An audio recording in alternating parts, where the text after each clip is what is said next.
Okay, today we are joined by our new Democratic state chair in Oregon, Andrew Kalloch, and we're so glad to have him on board and helping us out there in Oregon. So welcome on board.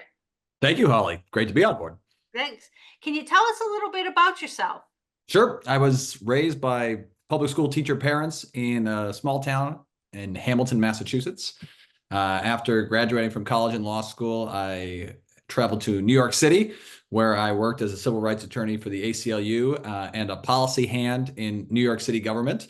It was there that I met a daughter of the Willamette Valley who brought me to the wonderful city of Eugene, where I live today here in Oregon, with my spouse and our 3 kids.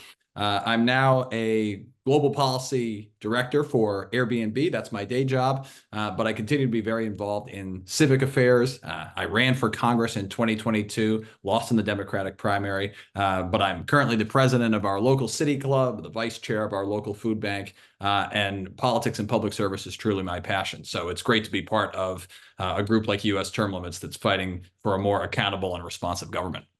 Well, they say give a busy person something to do and they'll get it done. And you That's right. That's right. that busy person. So we're so glad to have you on board. So tell us, why is term limits so important to you?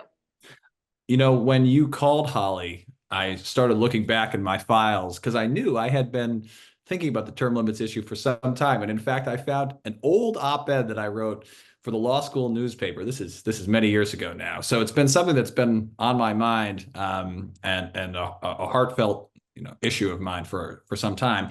And I think the reason for that is that I think our government is too often full of people who believe that they themselves are the only ones who can fix problems, when in fact, it's the wisdom of the American people that fixes problems. It's responsiveness to people's concerns on the ground that fixes problems. And I think as a millennial, we've seen Congress grow older and older, Congress grow further and further sort of removed from the everyday lives that Americans face. And I think term limits is one really important way to fix that challenge. And I think that the polling shows that most people agree with that, that we don't have just 435 members of the House of Representatives. We have many more people in America who can go to Congress and make a real difference if they had the opportunity to do so. And I think term limits would open up that opportunity. Couldn't agree with you more. So do you think that if we were to implement congressional term limits, that would help fix the problems in Washington?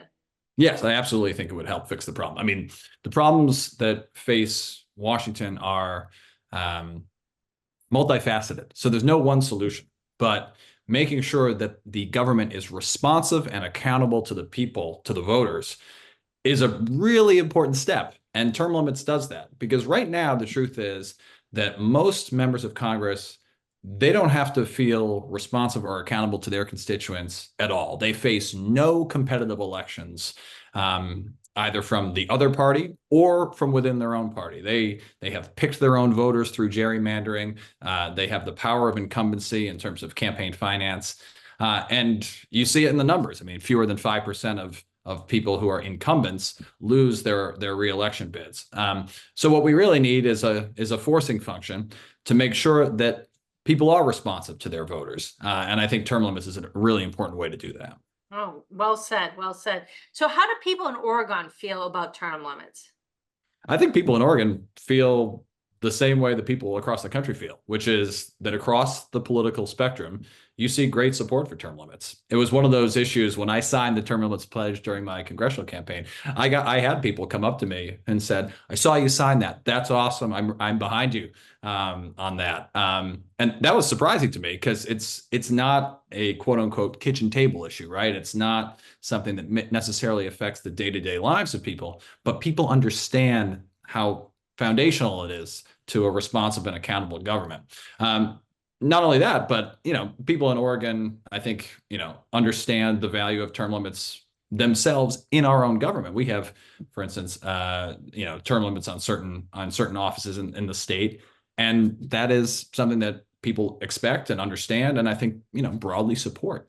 And so I'm hopeful that level of public support across the political spectrum creates the type of good pressure that our state legislature needs to support the effort that U.S. term limits is engaging in to enact congressional term limits. And I think Oregon can be a leader here.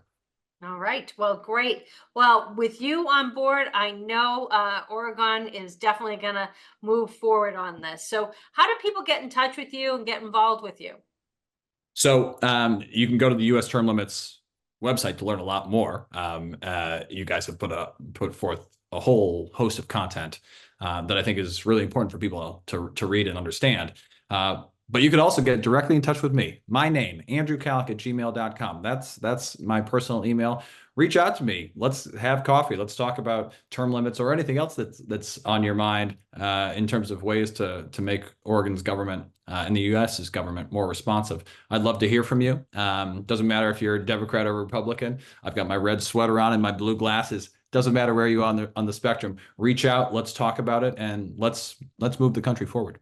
All right. Well, thank you so much for joining us today. So, and Thank so you, glad Holly. you're on board with us. So thank Thank you you. so much. Thank you.